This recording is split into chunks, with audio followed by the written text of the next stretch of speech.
Hola, ¿qué tal? Bienvenidos a esta emisión de Conexiones. Me da mucho gusto saludarles. Yo soy Edwin Morón y como en cada emisión me acompaña Verónica Trujillo. Hola, ¿qué tal? Muchas gracias por estar al pendiente de esta emisión del programa Conexiones. Y el día de hoy vamos a platicarles acerca de las aves y el control biológico de plagas en zonas más aguas. Para eso tendremos como invitada a Gabriela Zúñiga Cárdenas, egresada de la Maestría en Gestión de la Innovación Rural Sustentable. Además estaremos escuchando las diferentes secciones que componen este programa. Quédense con nosotros, ya iniciamos.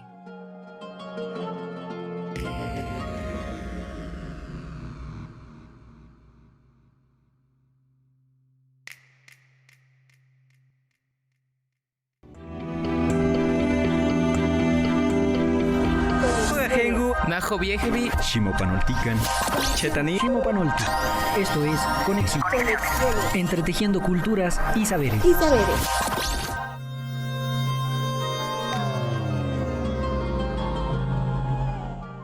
Como decíamos al principio, esta vez estaremos platicando acerca de las aves y el control biológico de plagas en la zona Mazahua. Este es un tema desarrollado por Gabriela Zúñiga Cárdenas, egresada de la Maestría en Gestión de la Innovación Rural Sustentable, con el cual obtuvo el grado también en la maestría, precisamente que acabamos de referir. Antes de entrar en materia, vamos a escuchar Alternativas del Buen Vivir y comenzamos con la entrevista. Alternativas del Buen Vivir. Con Adriana Rodríguez. Muy buenas. En este espacio-tiempo de tantos cambios y de tantas reflexiones, quiero poner sobre la mesa, en los pensamientos y en el corazón, unas reflexiones sobre el buen vivir desde la perspectiva de la crítica al desarrollo. Un tema esencial, clave en los planteamientos del buen vivir. Y como este tema del buen vivir cada vez cobra más importancia, se reflexiona, incluso se construye o se plantea como una alternativa, por eso mismo considero esencial la reflexión sobre cómo el buen vivir en su base, en su raíz, plantea una gran resistencia a la imposición de un modelo ajeno, de un modelo de vida, ajeno al de los pueblos vinculados con la tierra, ajeno a los antiguos, ajeno a las naciones originarias que tienen una relación armónica con la naturaleza, que viven en comunidad y que mantienen su idea de la vida plena, que es el buen vivir. ¿Y por qué? Pues porque la idea del desarrollo es un modelo que está asociado al progreso. Recordemos la emblemática carta del jefe Seattle al presidente de los Estados Unidos cuando quiso o compró su territorio para que pasara el tren. Allí en esta carta, si no la has leído, no has escuchado de ella, se resume el planteamiento distinto de quienes están relacionados con la tierra como su madre, como lo que le cobija, le abastece y tiene que ver con sus ancestros, frente a la idea del desarrollo, del progreso, que devasta o que no considera factores claves de lo que es vivir en este planeta. ¿Qué pasa? Después de esta carta a Seattle, han habido y siguen existiendo muchas comunicaciones de pueblos que defienden el buen vivir y que se oponen a la asimilación por parte del modelo de desarrollo. El desarrollo o los distintos modelos de desarrollo que tienen muchos apellidos: desarrollo sustentable, desarrollo humano, desarrollo endógeno, desarrollo integral y así. Apellidos que intentan matizar una visión ajena a la armonía con la naturaleza. ¿Por qué? Pues porque en el centro, en el eje, por muchos adornos que le pongamos, de la idea del desarrollo está el crecimiento económico. Esa es la clave. Los indicadores están construidos con cuánto crecen los países y ese crecimiento se mide en términos de indicadores económicos de cada país, de cada región o de cada población. Indicadores que muestran la extracción de recursos naturales, la transformación de la riqueza y la generación, entre comillas, de esa riqueza natural, convertida en riqueza material. Y es desde ahí, desde donde viene la idea de que hay unos lugares, unos países que están más adelantados que otros. Antes se les llamaban subdesarrollados, ahora son en vía de desarrollo, pero que finalmente lo que encubren detrás de esto es una visión muy distinta de la vida. Quizás hay pueblos que no quieran entrar en esa carrera, lugares que no quieran entrar en esa carrera, porque ya tienen el buen vivir y no necesitan del desarrollo, porque ya son pueblos que viven en vida plena. Alternativas del buen vivir. Con Adriana Rodríguez. La licenciatura en Arte y Diseño realiza actividades de vinculación comunitaria a partir del conocimiento de técnicas y procesos tradicionales. Actualmente, estudiantes de cuarto semestre trabajan en comunidades como Ejido La Soledad en San José del Rincón, donde se realiza bordado tradicional mazahua; en Plateros en San Felipe del Progreso, donde se trabaja joyería en plata; en Tlalpujagua, Michoacán, donde se producen artesanías de cantera y vidrio soplado. De igual manera, se realizarán visitas de reconocimiento de espacios, técnicas y procesos de producción para generar un vínculo que permita producir una obra participativa durante el siguiente semestre. Por su parte, estudiantes de sexto semestre realizan la planeación de un proyecto comunitario a partir del arte y el diseño participativo. Te invitamos a formar parte de nuestra comunidad universitaria. ¡Inscríbete!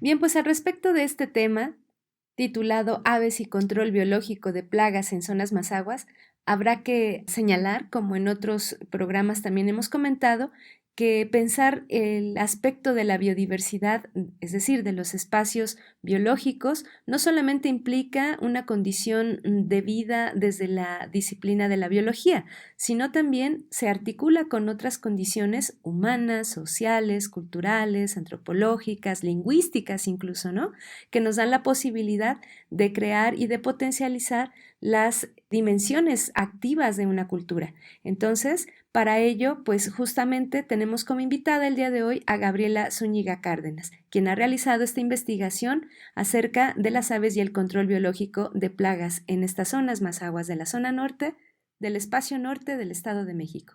Bienvenida, Gabriela, muchas gracias por estar en Conexiones. Agradecemos que hayas accedido a presentar tu tema de investigación en el programa. Platícanos un poco sobre las principales causas de las plagas hoy en día, sobre todo en los paisajes denominados bioculturales de la zona mazahua que tú investigas. Hola, ¿qué tal? Buen día. En este día les vengo a hablar sobre las aves y el control biológico que ellas nos proporcionan a través de paisajes bioculturales dentro de la zona mazahua. Bueno, pues podemos decir que algunas de las causas de que existan plagas dentro de los monocultivos o de los cultivos o dentro de los paisajes bioculturales es la homogenización del paisaje. A menor diversificación del paisaje, el control disminuye. Esto quiere decir que si simplificamos el paisaje a puros monocultivos de maíz, vamos a tener una alta frecuencia en la ocurrencia de plagas. De manera que es importante transformar el paisaje y el hecho de que exista una diversificación va a traer consigo una riqueza potencial de aves y un buen control biológico. Es importante mantener nuestra vegetación nativa, porque la transformación a estas urbes ha ido eliminando, y esto también incide directamente en la disminución de la riqueza potencial de aves o en la riqueza de aves dentro de los cultivos y las funciones dentro del ecosistema. Es necesario tener una matriz dentro del paisaje en el que se estén distribuyendo vegetación nativa, milpas, cuerpos de agua y pastizales, que son de los principales paisajes bioculturales encontrados dentro de la zona Mazahua. Esta matriz, donde se distribuyen o se intercalan las milpas, la vegetación nativa, los cuerpos de agua y los pastizales, ayudan a una mejora en el control de plagas, ya que las aves van a tener lugares para consumir, refugiarse, anidar, y no estarán tan lejos de sus lugares donde ellas duermen. Una de las zonas donde se encontraron o las aves prefieren son las milpas, a pesar de que no tienen dónde perchar o dónde mantenerse, pero estas aves son como más generalistas. No les importa mucho que coman o que consuman, sino pueden comer varias cosas y pues no les afecta en su dieta. Es importante destacar que las aves que son más especialistas o las que se dedican al consumo de determinados insectos se encuentran en la vegetación nativa. Entonces, pues nosotros esperamos que en los lugares donde se encuentra la vegetación nativa, el nivel de la riqueza sea más alto, incrementando la probabilidad de tener un mejor servicio de control biológico o de control de plagas. De igual forma, los cuerpos de agua, las condiciones son idóneas y muchos estudios han destacado que la relación de los cultivos con las zonas de ríos se han encontrado pues de 2 a 3 veces más especies que en otros lugares como donde se intercala el cultivo con cultivo. Y bueno, también se ha reportado que las zonas de cuerpos de agua son sitios con alta riqueza de aves, ya que proveen alimento, permiten estar durante su reproducción, suministran el material y soporte para los nidos y proporcionan protección contra los depredadores.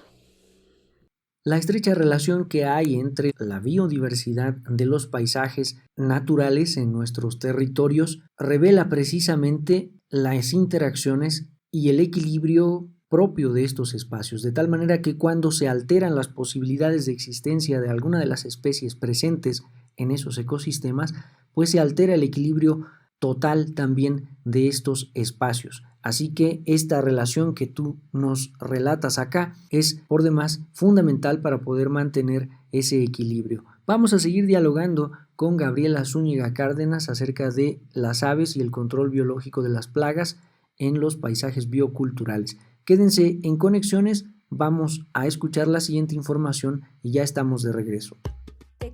De comunidad en comunidad. De comunidad en comunidad. Elaboración de tamales. Nosotros los sembramos aquí, el fecha, le sembramos el 16 de abril. Ya de allí ya lo dejamos que van a salir los maicitos. Si llueve temprano, pues sí se salen los maicitos, y si no, pues le echamos el agua para que se salen los maicitos, que crecen los maicitos. Ya cuando ya llueve, ya se crecen los maicitos, se va para arriba. Ya de ahí ya lo escardamos, echamos de abono, lo escardamos, ya lo dejamos 20 días, un mes. Ya de allí los desgranamos cuando ya están secos los maicitos.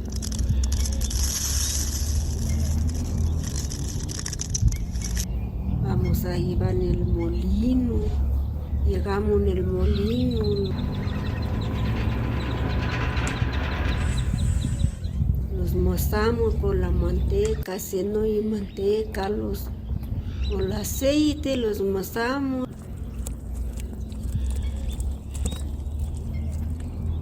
Echamos las hojas, le echamos un cacho así de carnita ahí con el tamalito, con su chile allí dentro de la masa, pues ya lo hicimos los tamalitos, lo acabamos, le echamos en el bote, ya le echamos el agua, lo echamos en el jugón, ya que ahí dejamos que se hierve.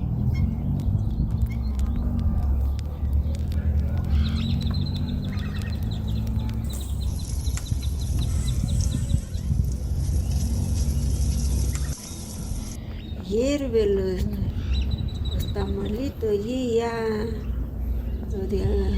cuando ya lo deja de hervir, que ya nomás poquito que se hierve, ya lo sacamos los tamalitos, ya lo pegamos así.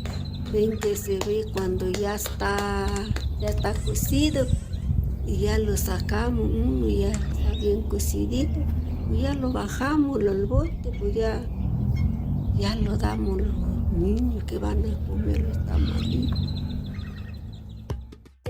De comunidad en comunidad.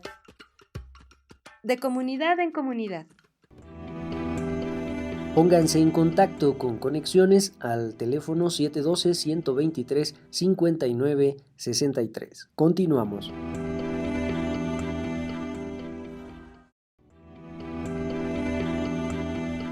Escríbenos conexiones.ci@uyem.edu.mx. Continuamos. La licenciatura en Enfermería de la UIEM cuenta con el reconocimiento de CIES, así como la opinión técnico-académica de CIFRUS. Se perfila como líder en innovación y calidad académica generadora de recursos humanos en favor del cuidado integral de la salud. Mediante esto, logra competencias de docencia, administración, investigación y asistencial en egresados en un periodo de 10 semestres. En el 9º y 10º se realiza el servicio social. Su mapa curricular se constituye por 4 ejes de formación: disciplinar, sociocultural, lengua y cultura y vinculación con la comunidad. Los estudiantes pueden ser acreedores a becas, intercambios académicos, ingreso al programa de educación dual, servicio social, experiencias profesionales en campo clínico, asesoría para el ejercicio libre de la profesión y procesos dinámicos de titulación. Te invitamos a formar parte de nuestra comunidad universitaria. ¡Inscríbete! Reglamento de ingreso, promoción y permanencia de los estudiantes de la Universidad Intercultural del Estado de México. Artículo 33. El pago de derecho por concepto de servicios escolares y otros que autorice el Consejo Directivo se realizará en la institución bancaria o según la autorice la universidad. Artículo 34. Los criterios para la permanencia del estudiante son los siguientes. El periodo máximo de permanencia para acreditar el plan de estudios será de 12 semestres, en caso de que este estudie requiera más tiempo. El Consejo Académico evaluará y analizará los casos que no lo cumplan con lo establecido en este reglamento. Los estudiantes pertenecientes a comunidades indígenas que tengan necesidad de ausentarse para atender necesidades concretas de su comunidad podrán hacerlo por el tiempo que la actividad a realizar lo requiera. Estas ausencias podrán ser justificadas por las autoridades comunitarias. Esta situación, si no excede de 3 semanas, no causa baja temporal. Asimismo, este puede aplicarse por 1 año. Artículo 35. Los estudiantes causarán baja definitiva por decisión propia o por haber infringido las disposiciones reglamentarias vigentes que amerite la baja definitiva. Artículo 36. El estudiante que interrumpa sus estudios podrá adquirir por la otra sola ocasión la calidad de alumno, debiendo sujetarse al plan de estudios vigente a la fecha de su reingreso. En este caso, de una interrupción mayor a 4 años consecutivos, deberán inscribirse al primer semestre, siempre y cuando el programa y el plan de estudios haya sido reformado. Artículo 37. Los alumnos podrán renunciar a su inscripción de la licenciatura mediante la presentación de una solicitud por inscrito ante la dirección de su licenciatura, dentro de 4 semanas contadas a partir del primer día de clases del periodo escolar que corresponda. En este supuesto, no contará dicha inscripción para contabilizar el número de semestres de permanencia en la institución. Sin embargo, deberá acompañarse a la solicitud el visto bueno del tutor. Artículo 38.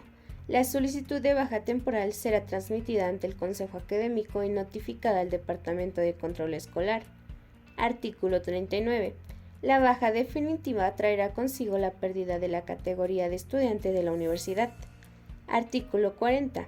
Las bajas definitivas que procedan por infringir algunas de las disposiciones de este reglamento serán dictaminadas por el Consejo Académico y notificadas por el escrito al estudiante. Reglamento de ingreso, promoción y permanencia de los estudiantes de la Universidad Intercultural del Estado de México.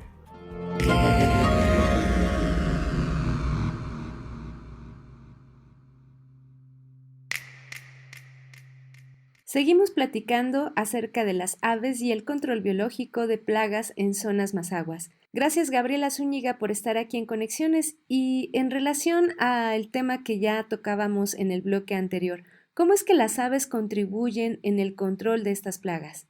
Pues fíjate que las aves realizan muchísimas funciones, entre las que destacan pues, la dispersión de semillas y el control biológico.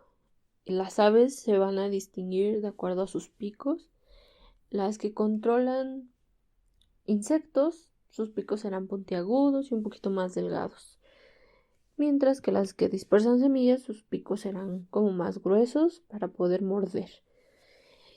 Y las aves, pues se ha estimado que pueden llegar a consumir alrededor de 400 a 500 millones de toneladas de insectos al año.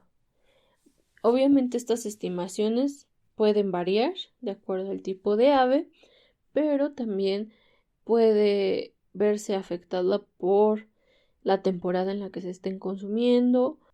Sin embargo, esto puede generar un ahorro ecológico que equivale a gastar aproximadamente $1,820 por kilómetro cuadrado.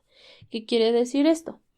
Que las aves nos ayudan o disminuyen nuestro consumo de pesticidas con alrededor de $1,800.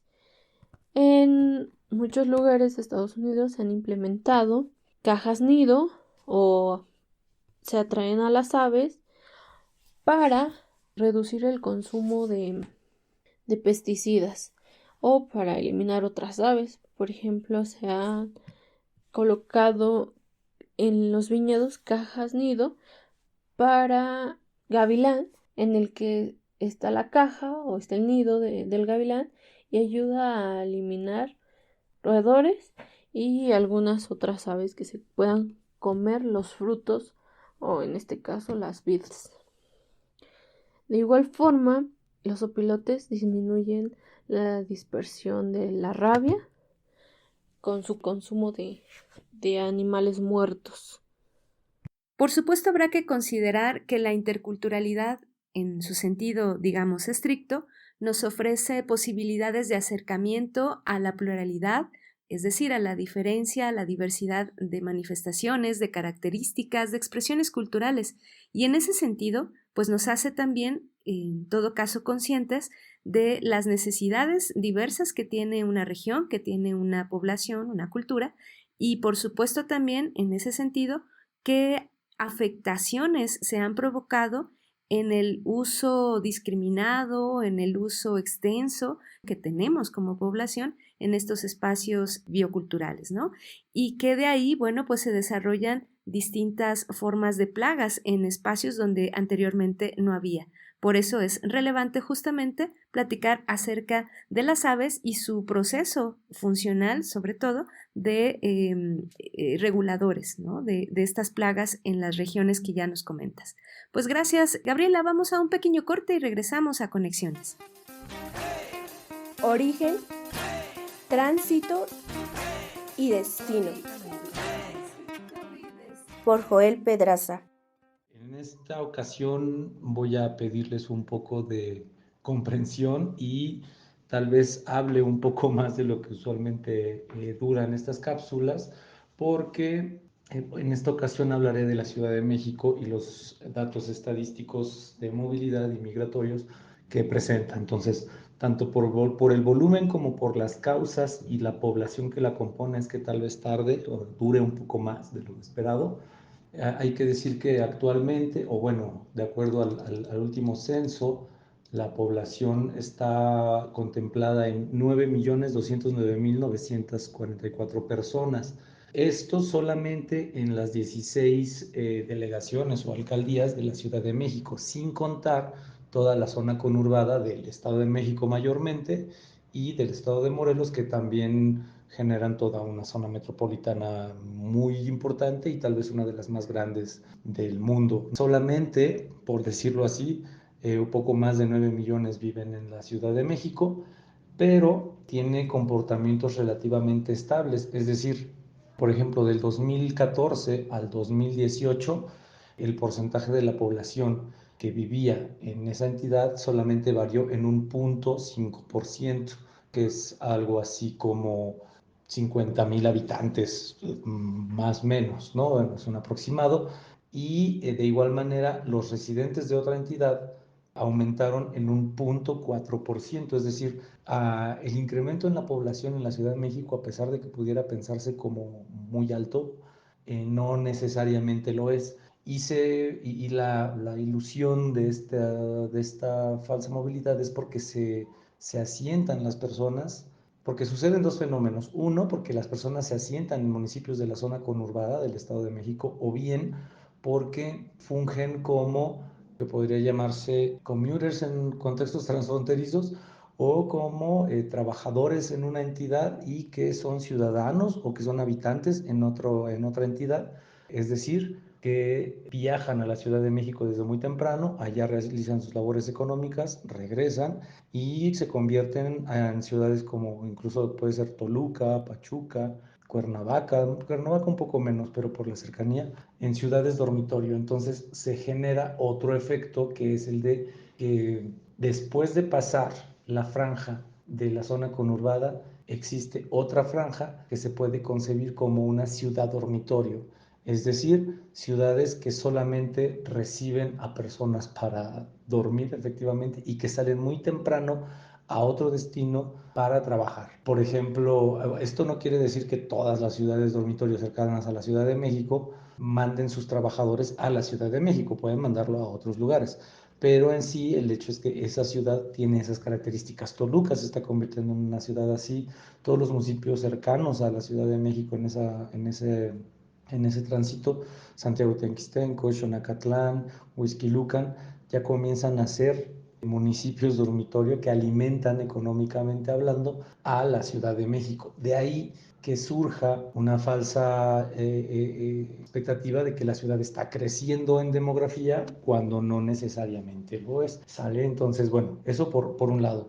Por otro lado está otro indicador como muy evidente respecto a la migración, es el saldo neto migratorio, en el cual menciona que el INEGI menciona que del 2014 al 2018 hubo una variación del 0.4%, y es un saldo negativo, pasa del menos 3.1 al menos 2.7, es decir, en los últimos 8 años la Ciudad de México ha perdido habitantes. Esto se debe a muchas razones, muchos factores.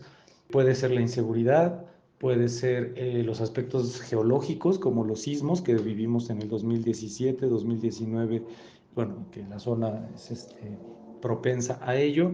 También las ofertas de trabajo, ciudades en crecimiento como Querétaro o como incluso San Luis Potosí y todo el corredor que se está construyendo hacia esa región norte del país, hace que otras personas migren y que ya no vean a la Ciudad de México como una ciudad idónea para vivir. Dependiendo el rubro en el que trabajemos, dependiendo de las oportunidades de trabajo, tenemos diferente concepción sobre la Ciudad de México en este caso. Y de igual manera, eso en un saldo neto migratorio, pero el porcentaje de la población del 2014 al 2018 en la Ciudad de México pasó del 50.9 al 36.5%, es decir, la población, casi la mitad de los migrantes que salían de la Ciudad de México salían a Estados Unidos y el resto al resto del país.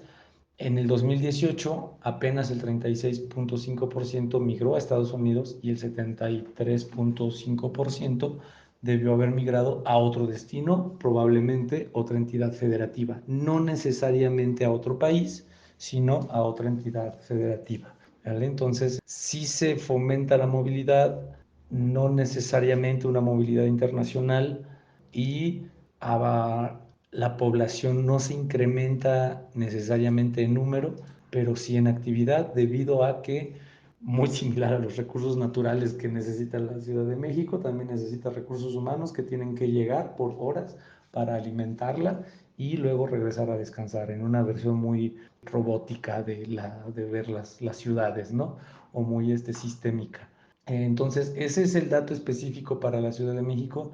Como sabemos, la Ciudad de México es el centro político del país, en consecuencia busca o buscó durante mucho tiempo ser el lugar de oportunidades. Esas oportunidades ya no son necesariamente las mismas que se presentaban antes en otros discursos, incluso hasta mediáticos, sino que se han movido. ¿Hacia dónde se mueven?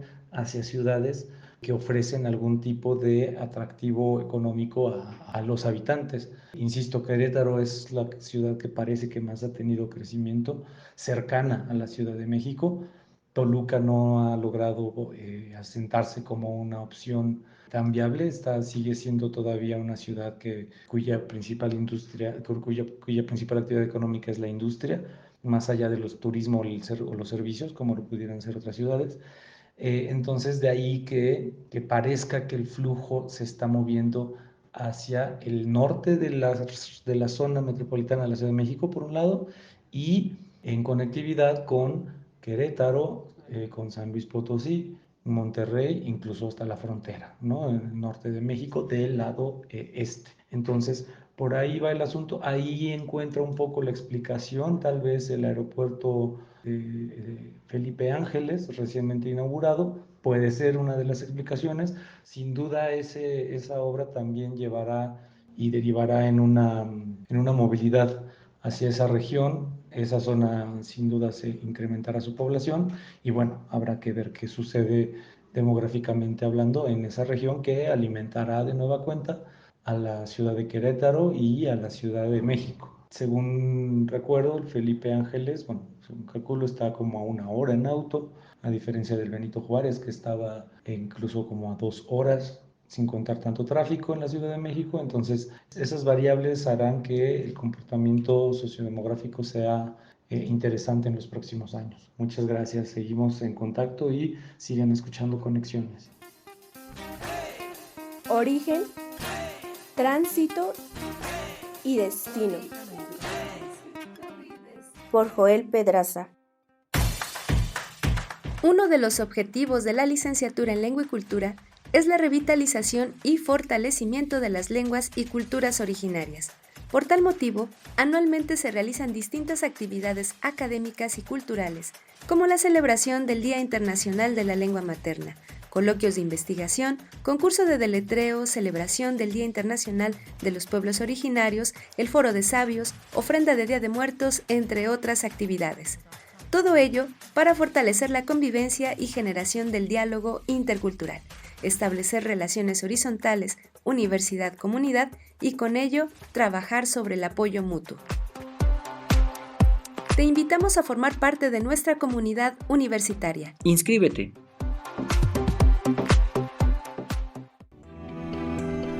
Pónganse en contacto con Conexiones al teléfono 712-123-5963. Continuamos.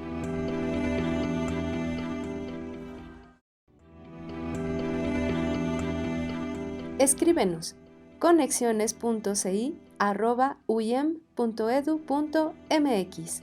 Continuamos.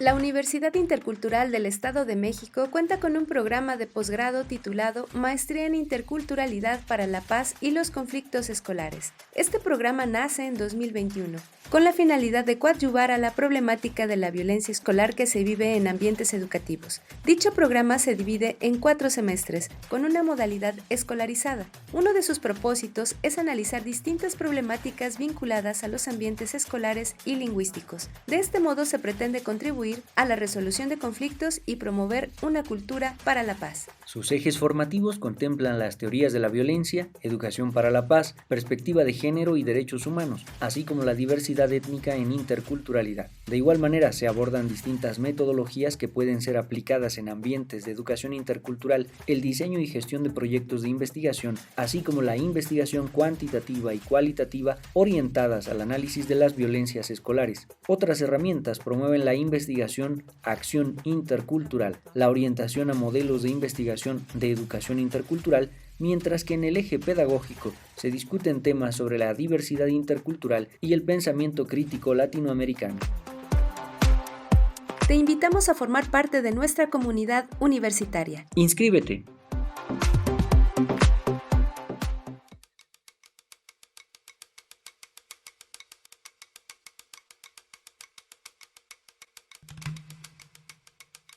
Voces y visiones.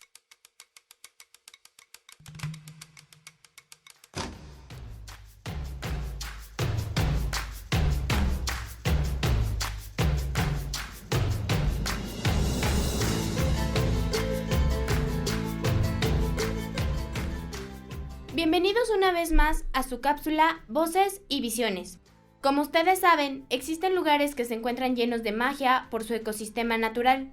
Ejemplo de ello son los paisajes del Parque Nacional Torres del Paine, en la región de Magallanes, la cual es una de las áreas silvestres protegidas más importantes de Chile.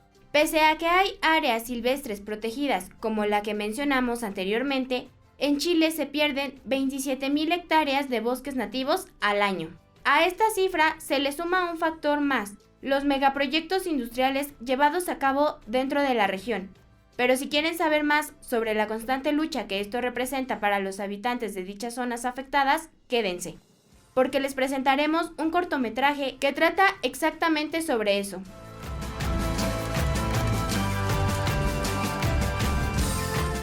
Choyún Brotes de la Tierra tiene una duración de 6 minutos. Fue dirigido y producido por Sebastián Pinto y Rosario López, siendo esta última la única encargada de la realización del guión que se presenta en el cortometraje. Esta producción nos muestra la historia de Ana, nuestra protagonista mapuche, quien es presentada mientras recibía una clase sobre el calentamiento global y cómo este azota duramente diversas zonas del planeta. Ana es llamada por su madre para regresar a territorio mapuche, donde su abuela habita, pues se ha puesto muy enferma. La abuelita de Ana es portadora de conocimientos ancestrales tradicionales, propios de su etnia, principalmente el saber curar con plantas, así como los ritos y tradiciones acompañados de un profundo respeto hacia la naturaleza y sus ciclos. Sin embargo, esta producción también relata que en 1994 los bosques de la región comienzan a ser deforestados por los megaproyectos que buscan adueñarse de la tierra para poder explotar los recursos que ésta tiene. En Chile, la represión social se ha vuelto parte de la normalidad cotidiana, y lo que comienza como protestas pacíficas contra las antes mencionadas injusticias terminan en masacres violentas. En ese sentido, Ana menciona que hay otras zonas vecinas donde los pobladores no quisieron ceder las tierras, por lo que fueron tomadas por policías armados mediante el uso de la fuerza. Pese a todo lo anterior, los mapuches resisten a estas adversidades, ya que los mapuches no solo habitan sus tierras, también son cuidadores de la misma. Algo que me gustaría recalcar de esta obra es que además de ser una animación que pueden encontrar de manera gratuita en YouTube, es que está narrada en español, pero cuenta con la posibilidad de poner subtítulos en mapuzungún, náhuatl, inglés, rumano, francés, catalán, portugués e italiano, lo cual me parece una excelente estrategia para que otras lenguas sean conocidas por un público mucho más amplio. Esto fue todo por el día de hoy. La información de esta cápsula fue obtenida de YouTube y CNN Chile. Los dejamos con Jorge Puig. cuya música estuvo en el corto interpretando Tundra. Y no lo olvides, lo escuchaste en Voces y Visiones. Hasta la próxima.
Escuchaste Voces y Visiones.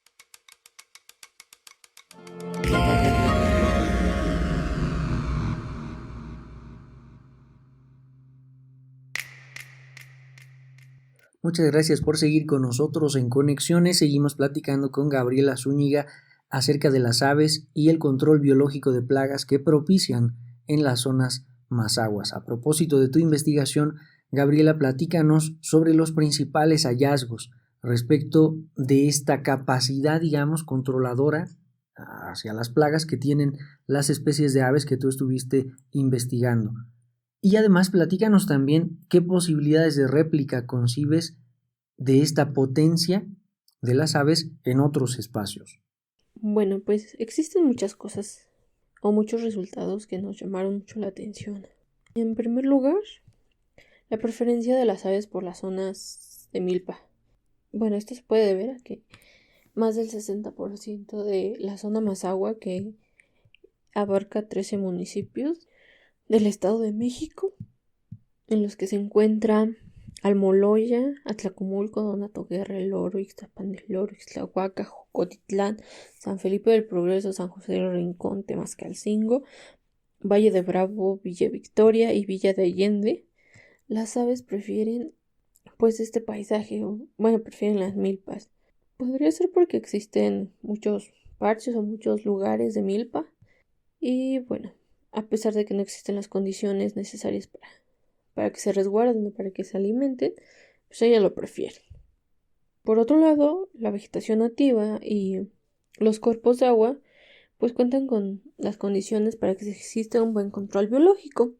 Y las aves tienen una preferencia por aproximadamente de un 39% de las aves que se contabilizaron. Entonces, pues ahí esperaríamos un buen control biológico.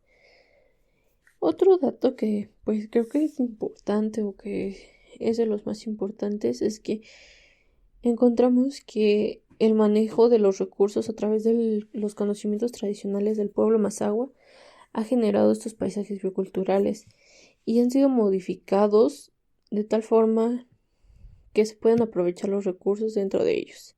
En ellos existen historia, costumbre, tradiciones y actividades que generan un sustento económico para los habitantes. Y bueno, pues podemos decir que la relación hombre-naturaleza es un paisaje biocultural, ya que cuenta con historia y han sido adaptados para el beneficio de los habitantes. Por lo tanto, pues existen paisajes en la zona Mazahua que tienen un manejo que beneficia la presencia de aves y esto permite un buen control biológico. Otro dato interesante es que pues tenemos nada más 198 parches, con parches podemos decir un cerro, esa aglomeración donde pues todavía podemos tener vegetación nativa. Y estos parches de vegetación nativa están distribuidos únicamente en el sur de nuestra zona de estudio. Todo lo demás es milpa, algunas zonas de pastizal, muy pocas. Hay solamente 69 cuerpos de agua bueno, obviamente importantes o que tienen un tamaño considerable, aproximadamente en un promedio de 1.2 kilómetros. Hay muchísimo que aprender respecto de la importancia que tienen las especies y cómo ellas mantienen fundamentalmente el equilibrio del planeta, no solo a partir de lo que hemos escuchado hoy a propósito de las aves como reguladoras de elementos que consideramos como plagas, sino también de las posibilidades que tienen las propias plantas, incluso aquellos bichos que consideramos como plagas, las posibilidades que tienen también como reguladores de factores como el clima, como la limpieza del agua, de factores que inciden directamente en la salud humana y que pareciera que son el único vínculo que nos obliga a respetarles, a cuidarles, a propiciar que sus entornos se mantengan equilibrados para su sobrevivencia. Tendríamos también que estar pensando en otra manera de relacionarnos con toda la diversidad de especies que hay en este planeta. Muchísimas gracias, Gabriela Zúñiga, por haber mostrado tu investigación en este espacio y esperamos poder ampliar la información al respecto en otra ocasión. Seguimos en Conexiones, no se vayan, regresamos. Entretejidos.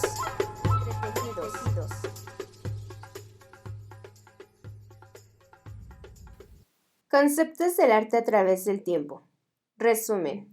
En este artículo profundizaremos el concepto de arte, su evolución desde la antigüedad y Edad Media, cuando estaba ligado a las ciencias y a las artesanías, y era visto como el dominio de reglas o procedimientos para crear, hasta el Renacimiento, época en que ocurrieron cambios importantes.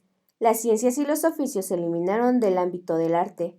Se incluyó la poesía y se tomó conciencia de estas, dando pie a las bellas artes del siglo XVI, que posteriormente se aceptarían en el siglo XIX, simplemente con el término arte. Para considerar lo que es arte en la contemporaneidad, se retoman 7 rasgos esenciales: que produzca belleza, que represente o produzca la realidad, que cree o construye formas, que exprese, que produzca la experiencia estética y que produzca un choque. Sin embargo, algunos de estos rasgos incluyen conceptos que son demasiado extensos en su definición, por lo que producen ambigüedades que hasta nuestros días se intentan resolver. La búsqueda de esta definición continúa, e incluso muchos teóricos del arte, como Morris Waits, han optado por renunciar a la misma, ya que el arte es un tema que por naturaleza no permite una definición exacta. Palabras clave: arte, artesanía, bellas artes, artes liberales, artes mecánicas. Dobuka koka chuteminaso chutkukapa. Rasaputsike nya. Kanuna neje ka endumbuka koka chuteminaso indumbeñe endese ne inkinhua. Nyenke entonsuka ma bubu diakiu endembarañe.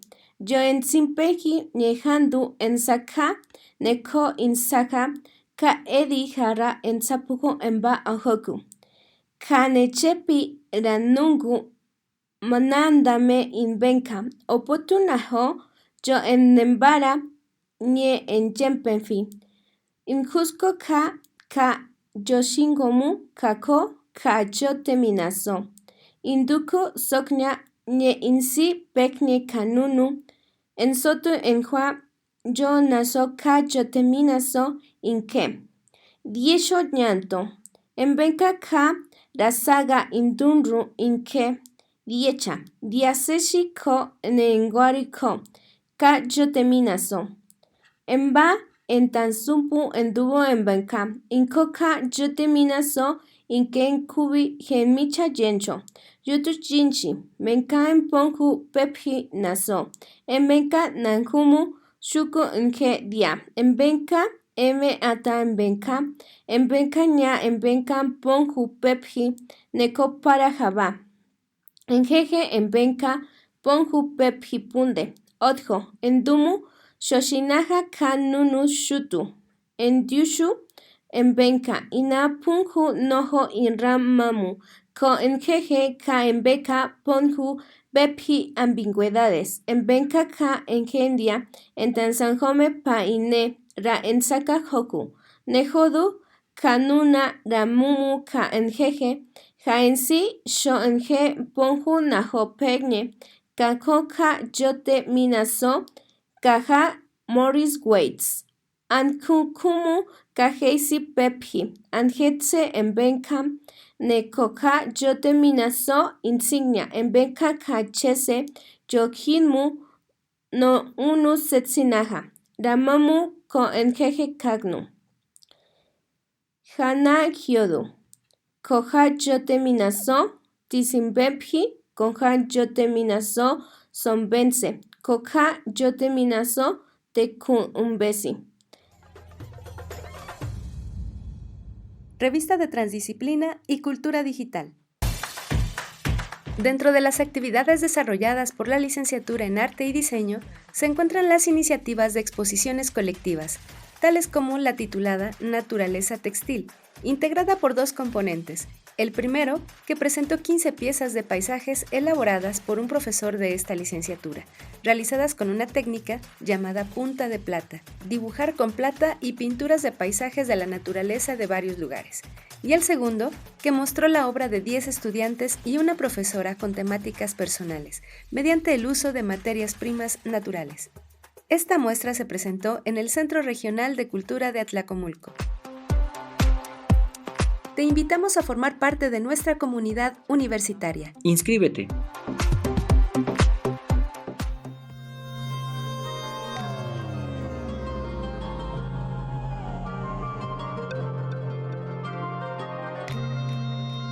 Bien, pues esperamos que este tema haya sido de su interés. Por supuesto que en diferentes espacios que habitamos tenemos contacto con las aves y estas aves pues habrá que mirarlas, me parece desde el día de hoy, distinto. Justamente desde su potencia también como reguladoras de estas plagas que en simple vista pues no alcanzamos a distinguir tal vez como seres humanos, pero que sí existen en esos espacios biológicos.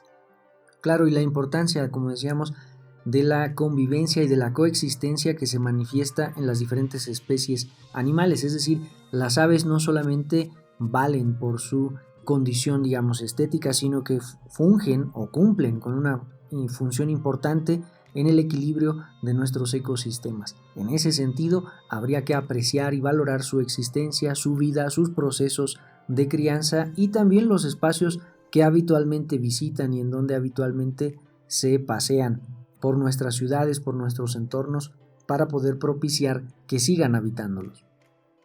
Y en este sentido, pues generar conciencia también de las áreas verdes, de los espacios verdes que pueden propiciar la vida de estos seres y que en mayor medida, pues me parece que el día de hoy pues se han disminuido notablemente por la ocupación de casas habitación o de otros espacios que pues han minado justamente estos espacios verdes, ¿no? Estas áreas naturales. Pues muchísimas gracias por habernos acompañado. Esperamos que la reflexión al respecto sea fecunda en la mente de cada uno de ustedes, en sus quehaceres cotidianos, en los espacios que habitan y de esa manera pues podamos contribuir a un mejor entorno de habitabilidad. Esto ha sido todo por el día de hoy. Nos dio mucho gusto estarnos escuchando en Conexiones y agradecemos mucho al equipo de producción, al maestro Daniel Vallejo, a Ciro González y a todo el equipo que hace posible la emisión de este programa. Muchas gracias por estar con nosotros. Yo soy Verónica Trujillo y nos escuchamos en la siguiente emisión. Tlazocamati. Hasta la próxima.